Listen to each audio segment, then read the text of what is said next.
Olá pessoal, vamos para mais uma aula. Aqui é o professor Leon e hoje a gente vai dar continuidade ao que a gente vai estudando sobre a questão da cidade, certo? O capítulo de hoje que a gente vai estar vendo é a cidade e seus problemas. E aí a gente vai refletir um pouco sobre as problemáticas que se encontram nas cidades, principalmente naquelas cidades que são grandes, né, nas maiores cidades. Começando pelo tópico de grandes cidades e pouca infraestrutura, a gente vê que as cidades brasileiras cresceram muito rápido, mas os investimentos públicos, em muitos casos, não acompanharam esse crescimento. E aí acabou com que a infraestrutura, que é o que corresponde ao conjunto de obras, redes e sistemas que permitem o funcionamento da cidade, acabou sendo bastante prejudicado. E quais são esses conjuntos de obras, quais são essas infraestruturas que permitem o funcionamento da cidade? É a rede viária, que é a rede de transporte, a rede de abastecimento de água tratada, de gás canalizado, redes de coleta e tratamento de esgoto, rede de energia elétrica e iluminação pública, o sistema de coleta de lixo e alguns outros serviços de limpeza pública, assim como as redes de telecomunicações. Dessa problemática da infraestrutura urbana não ter acompanhado o crescimento das cidades, a gente ainda tem muitos serviços públicos que não são acessíveis a todos os habitantes da cidade. Muitas pessoas ainda não têm sequer acesso à moradia, ao saneamento básico, à saúde, à educação e ao transporte. E na maioria das vezes o acesso à atividade cultural também acaba ficando restrito a quem tem maior renda, quem não precisa se preocupar em tentar sobreviver, né? As pessoas que realmente estão numa situação um pouco mais confortável. E aí a gente tem uma imagem de um bairro carente, né, em Recife, em Pernambuco. E aí a gente vai encontrar outra problemática, que é a questão da moradia em área inadequada, que está relacionada ainda com esses problemas de infraestrutura. Um dos problemas mais graves nas áreas urbanas é a ocupação de áreas que são inadequadas à habitação.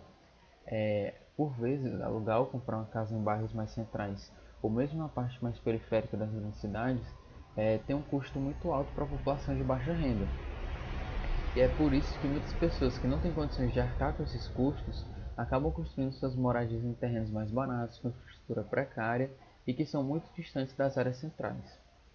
Nessas áreas, as condições de serviços públicos essenciais, como abastecimento de água tratada e encanada, coleta e tratamento de esgoto, coleta de lixo, pavimentação de vias e iluminação pública, são precárias, ou seja, às vezes não chegam nessas regiões por estarem muito distantes e por não serem meio que oficiais. São as pessoas que vão ocupando esse espaço e aí esses serviços ainda não chegam até lá.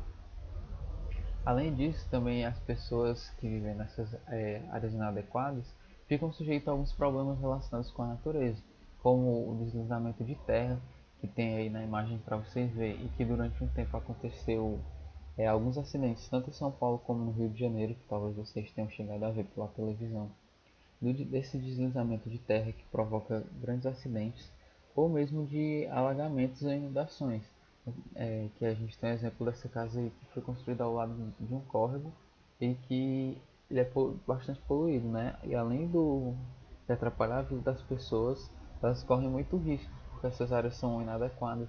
E aí tem animais que podem ser prejudiciais, a questão da saúde dessas pessoas é completamente prejudicada também.